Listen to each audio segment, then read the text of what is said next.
Well, my friends, I am Rick, and this is your seat at the table, and we're talking all things Battletech. We are looking at Technical Readout 3057, Dropships, Jumpships, and Warships.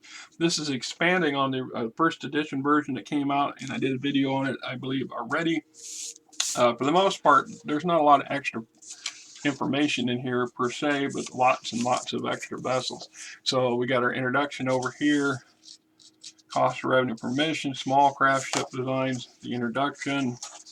So the briefing.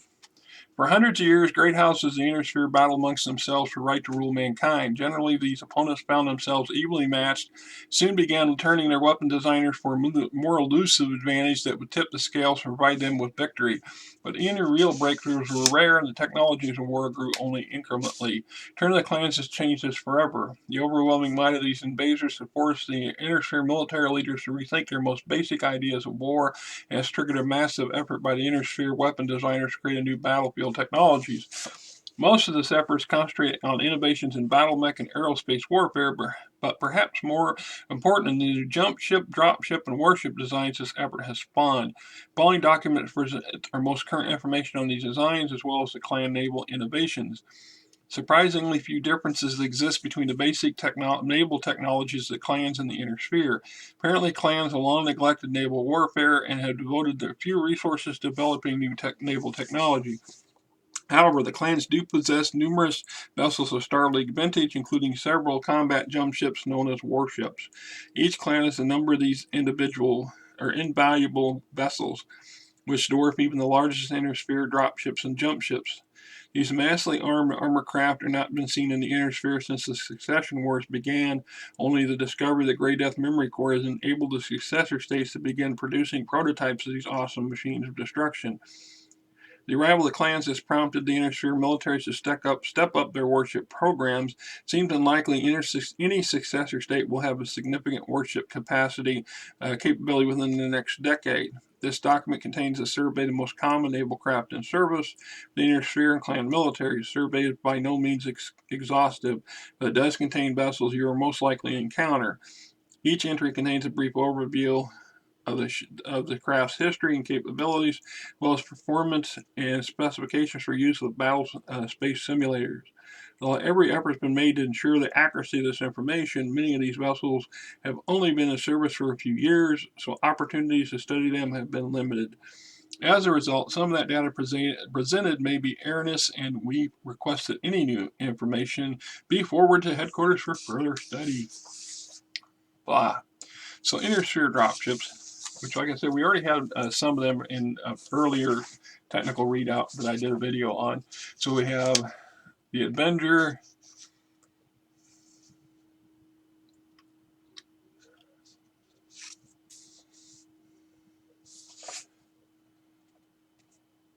more like an armed assault version of a dropship. Right? Yeah. Anyway, Claymore, a Leopard CV, or one designed for carrying starfighters, the Fury, a troop transport, the Gazelle, other troop transport,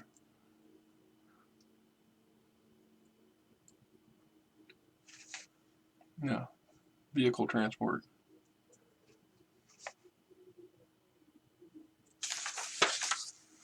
the Kantai, the Lung Wang, the Intruder,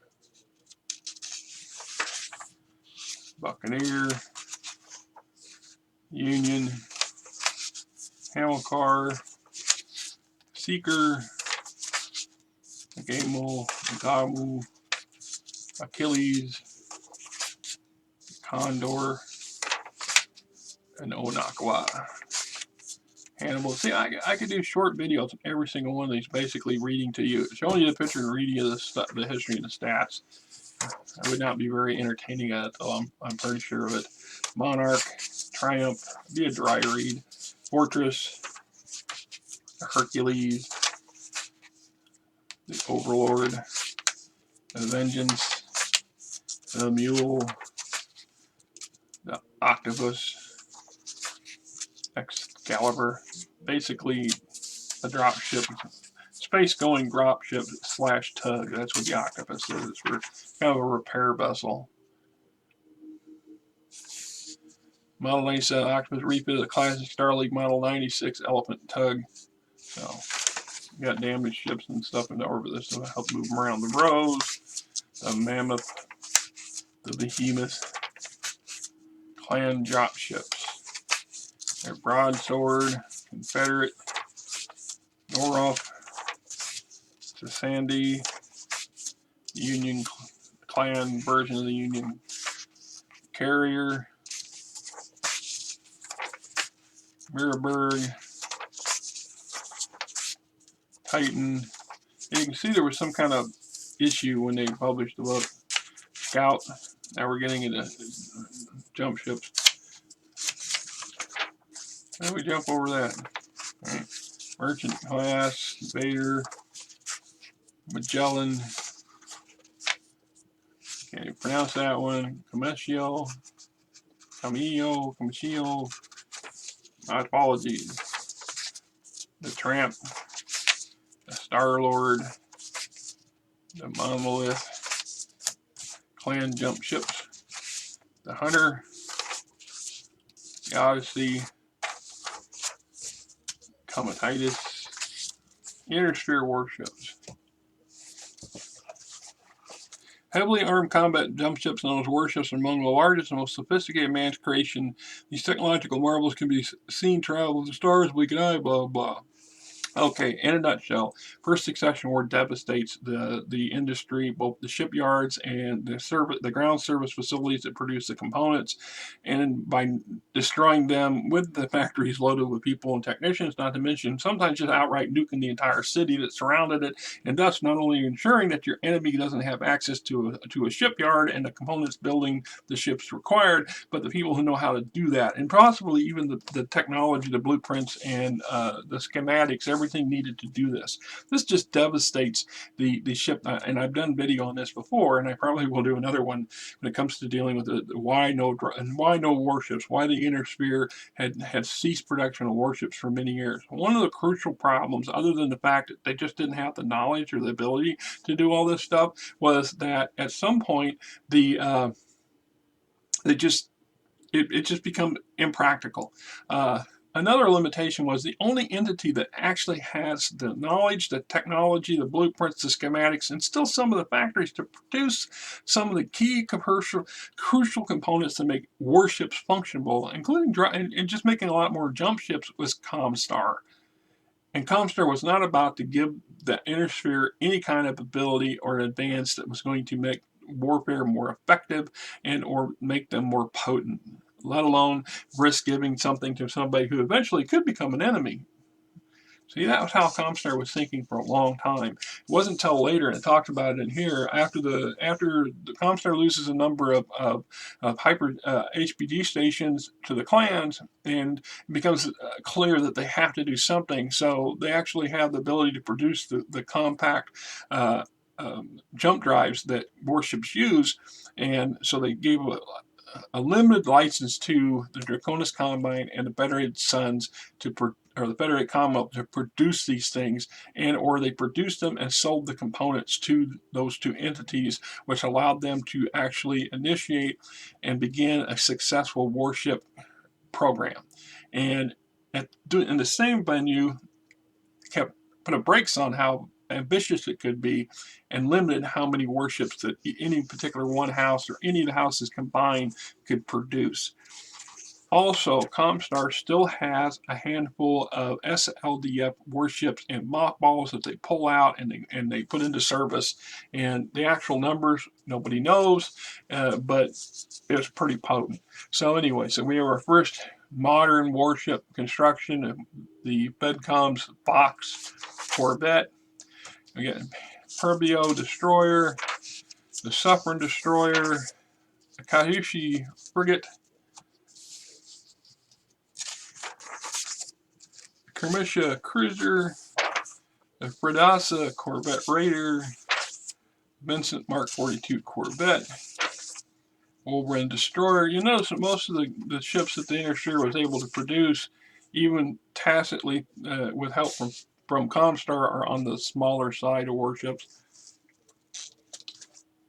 That's not to say that they can't and don't build a couple big ones, because they do. But the lion's share of these are under destroyers or corvettes. So here the Aegis heavy cruiser, the Volga transport, the Congress, Black Lion battle cruiser. Most of these are Star League model stuff. Liberator, the Cameron, the Night Lord, the Potemkin troop cruiser.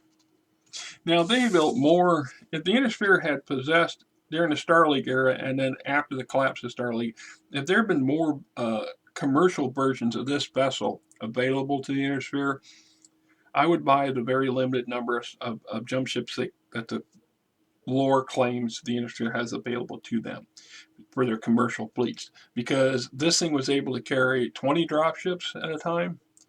20.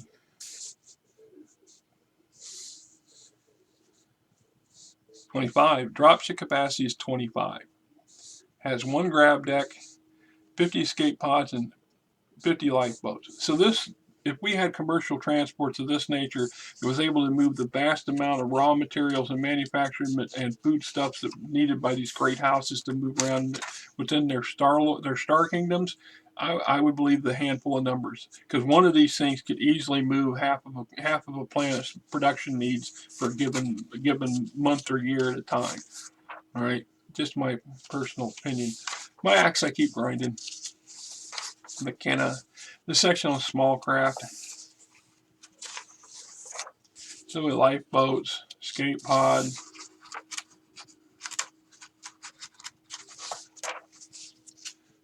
shuttle, bus, long range shuttles, landing craft, drop shuttles, battle taxi,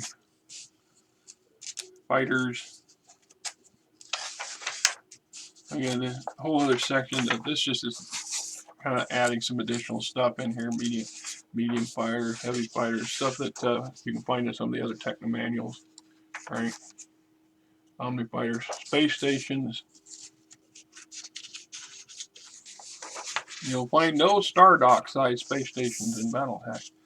Orbital factories, habitats, which really were kind of tiny compared to what potentially could have been manufactured. Recharge stations, shipyards, defense stations, battle space clarifications, so on and so forth. Record sheets, right? Battle space. I have that box set. One of these days, we're going to do a review on it. Be a while though. We're going to do it. We're going to do it.